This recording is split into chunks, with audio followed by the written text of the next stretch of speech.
Hello, one and all Vatniks, degenerates, weirdos, freaks, and random, idiots. Welcome to the War Zone. I'm Scruffy, and this is Scruffy Tales.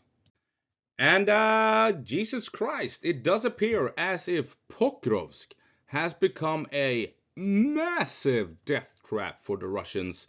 And I'm thinking Syrsky has planned it from the beginning. Uh, or at least as soon as Avdiivka fell and it was clear that the Russians were after Pokrovsk, I think Syrsky immediately began to plan for the destruction of the Russian army. Right, so here we have an article from Ukrainska Pravda, 2nd of February, so 2 days ago. So I'm a bit late to the game here, but Ukrainian forces kill and wound 15,000 Russians on Pokrovsk front in January. 1 month alone, 15,000 troops along that front line. And here we have the man himself, Syrsky, the source for this information. And Russian forces suffered 15,000 casualties, including around 7,000 fatalities. That's close to 50% fatalities. Those are horrible numbers if they are true. And I admit we should take it with a grain of salt, right? It's difficult establishing exact numbers, and this is the source is one of the participants in the war and what have you. But the quote is, in January alone, our soldiers inflicted over 15,000 casualties on the invaders, with approximately 7,000 of them dead. Right? And those numbers are horrifying. Truly. It goes to show that even if it's remotely close to this, the Ukrainians are forcing the Russians to pay dearly for what they've gained. So let's see if we can figure out what they've gained, what these 7,000 dead and more than 7,000 wounded have given Russia here. Let's see here, first week of combat, some gains up here, minor gains. I mean, we're talking, take a look, a couple of 100 meters, right? A couple of 100 meters. Down further south here, they've made some gains down here. I mean, a couple of 100 meters here and there. And then they push along this road. They stretch a road. Yeah, they took this part here without much fighting. Let's see here. Yeah. Now they made some gains here. Second week, yeah, a couple of 100 meters through here. Very good, very good. Of course, things start happening down here now at Velika Novosilka. Whoop, and yeah, and they're pushing it over here into Andriivka. But I mean, this part here is more than likely because Ukraine has abandoned. You can see, I mean, that is Ukraine abandoning position and moving to more defendable positions back here. And I mean, I mean, take a look at here at Kotlina. Right, okay. We make some good gains here second weekend. What happened? And then not much happens at all. They're making some gains over here. Let's see. So here they are, and where they've gone. Let's see here, because they are expanding their territory here throughout the month, and they have gone from Vozhnevka to this pig farm. Let's see how far that is. How far is that? Here, what the fuck? Away you go. Here to from here. 2.6 kilometers. Wow. Yeah. But this push here, this is an interesting. Let's see. This might be more than a couple of 100 meters. Let's see here. Okay. So 3 kilometers here. That's some good gain, though, in a week for this war. I have to say, I have to admit, yeah, this was a good push. I'll give them that much. And, of course, this fighting down here, I suspect that this could be a reason why those casualty numbers are as high as they are, pushing into this town. Let's see here. How far? Another 3 kilometers, basically, through urban area. I mean, it's not... They're not really taking all that much territory, though. Are they? I don't know, something like so, maybe?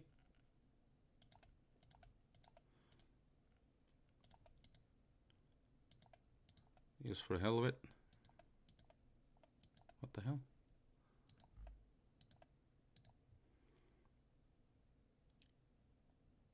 Yeah, I mean, you can see here, it's... What you add in down here, now it's not that much that they have achieved in this month, to be perfectly honest. 160 square kilometers. So, I mean, this is not a faltering defensive line. It's not falling apart. Ukraine is slowly falling back and inflicting casualties along the way, obviously. But we need to keep in mind that that was 1 month. The entire year, they've been pushing for Pokrovsk, right? They've been pushing for well beyond 15, 16 months from Avdiivka to reach this far. Right? The entirety of last year was all about pushing into Avdiivka, pushing out towards Refuting, Pokrovsk, continuing down towards Novorodivka, and they are now pushed over here, right? This has taken them almost a year and a half to achieve this. And this is not some great distance we're talking about here. I wonder if we can get... yeah, 51 kilometers in a straight line.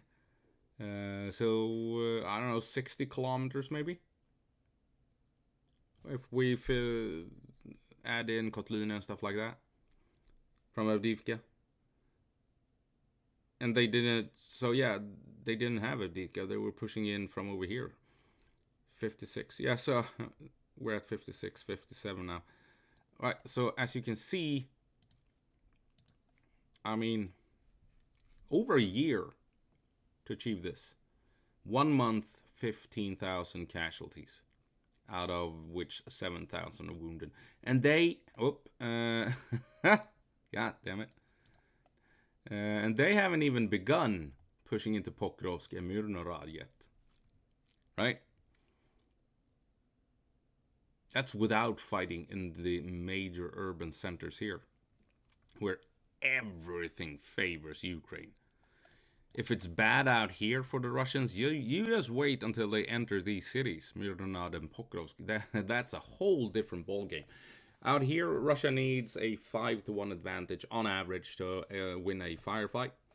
In here, they need a 10-to-1 advantage. So the casualties they are suffering out here to advance this short distance, I mean, you need to double it, if not even triple it in here. Because they need so much manpower, so much firepower to effectively fight within Myrnorad and Pokrovsk. And that is why this is a potential huge trap on the part of the Ukrainians, where they have where they're luring the Russians into kill zones, and they are planning on destroying the Russian army in these two cities. And like I keep repeating, the Russians are well aware. The Russians knows that if they go in here prematurely ahead of time, they are fucked. This is why they stopped here and haven't pushed in. It's why they stopped here and haven't pushed in. It's why they're trying to come up here to reach supply lines, the white dotted lines. Same thing over here, trying to come up to reach the supply lines. They need to cut the supply lines.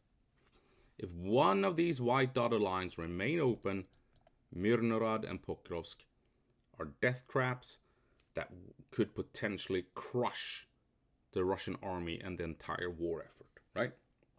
That's how important these two cities are. Stalingrad 2025. Even if it might be Stalingrad 2026, there are no guarantees that Russia will enter these cities in 2025. They may continue to struggle up here throughout the year, right?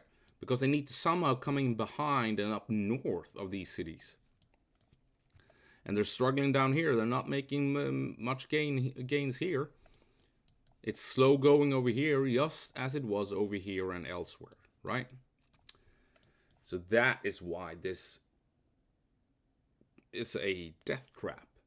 And I think Syrsky is planning for these two cities to crush the Russians.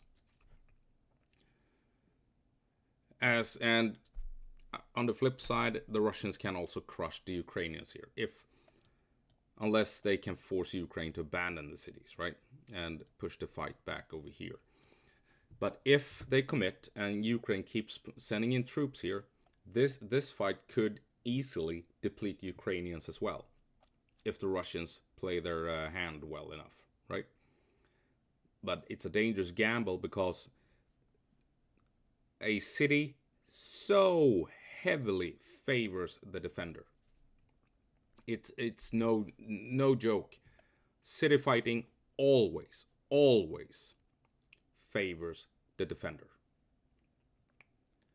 You had a small village in Iraq that was hit by artillery, American air strike. And we're talking a small village, right? It had some trench lines and stuff. Tanks, Bradleys, artillery, cluster munition, airstrikes, all of it.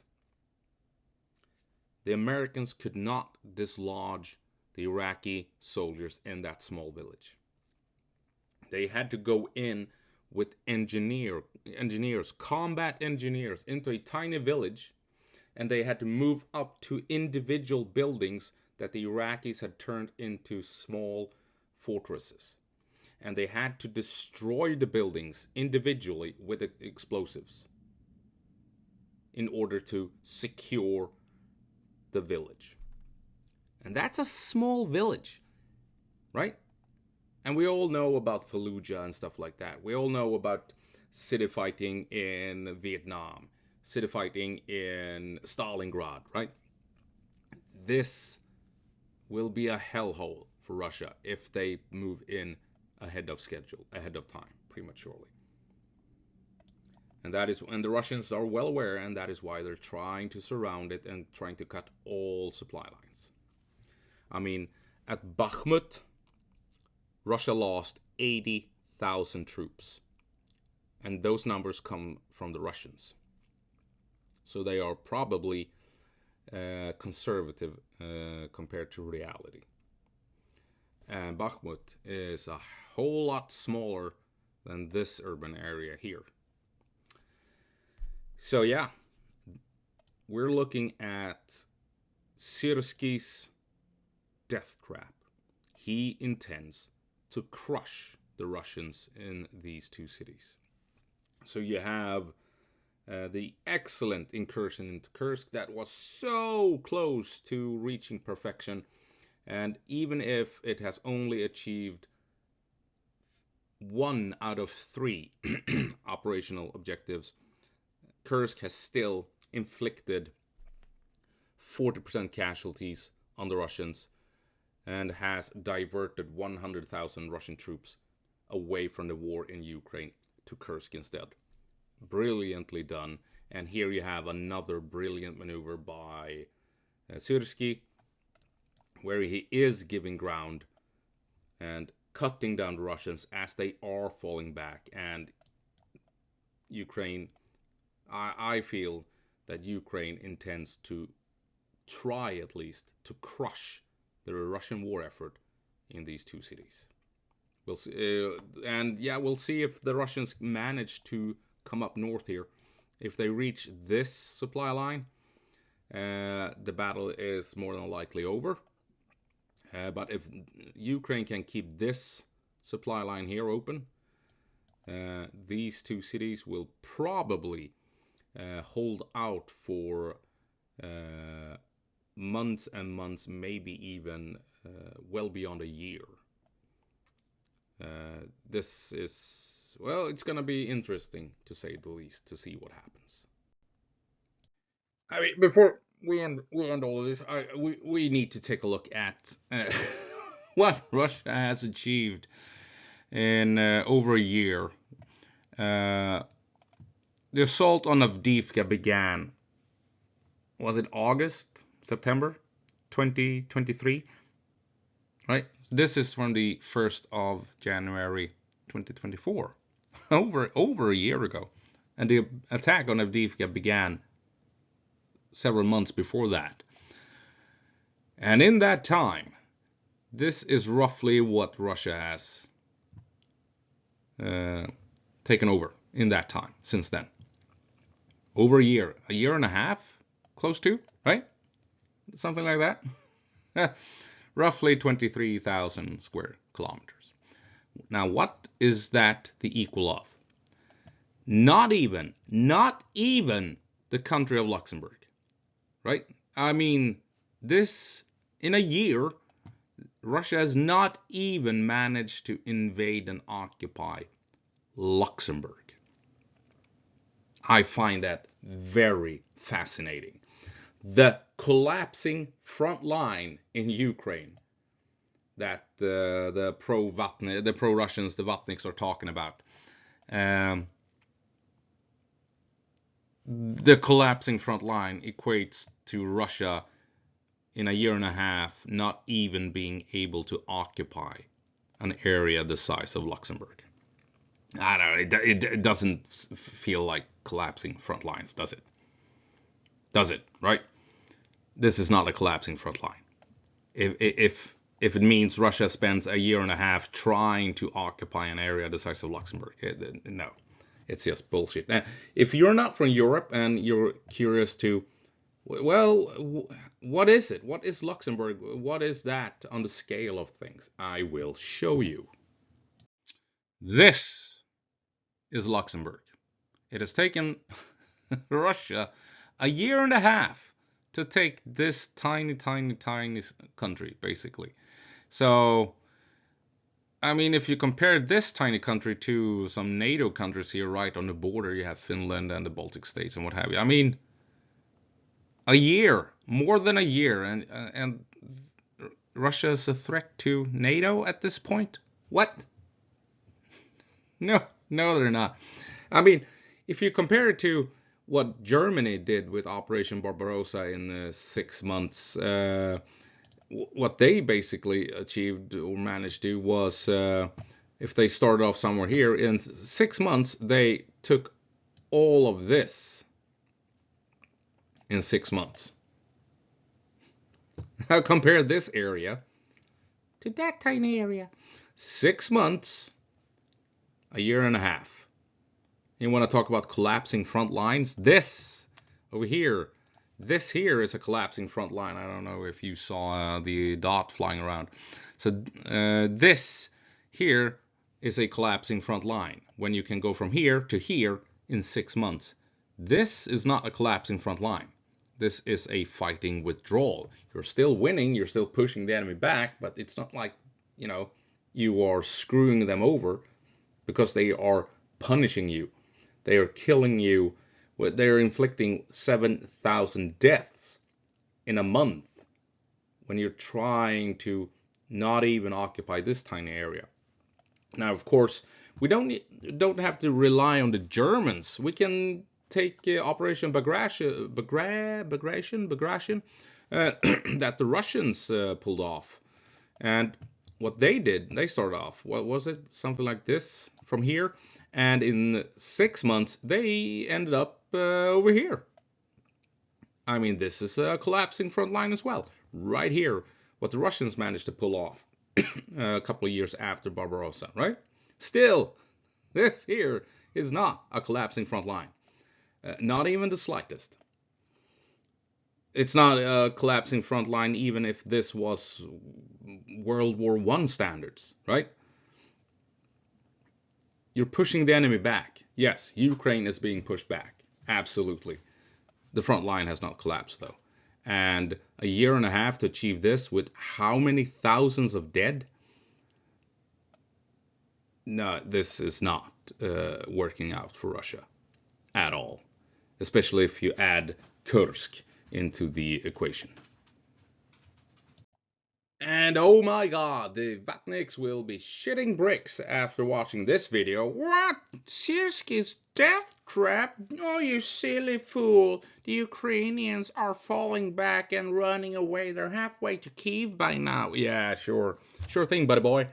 It took them the entirety of 2024 to go from Andrivka, or Avdiivka, I should say, to where they are now at Kotlina, distance of what, 60 kilometers, something like that, if not maybe 70 kilometers. what was that, a 45-minute drive in a car?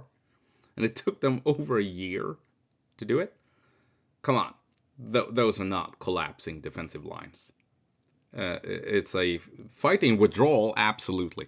Yeah, it's just fucking nonsense. Anyway, there you have it. The Russians are avoiding like crazy going into Pokrovsk ahead of schedule. They know it's a death sentence. They know it's a death trap. And fighting through all the Ukrainian defenses outside of Pokrovsk. I mean, you can see how it's grinding down the Russian army, and the question is, will they have manpower, equipment, ammunition, and everything they need to actually push into these two cities? Gonna be interesting to find out. That's gonna have to be it. I hope I'll see you in the next one. Go på marsch, Ukraine, and give them hell.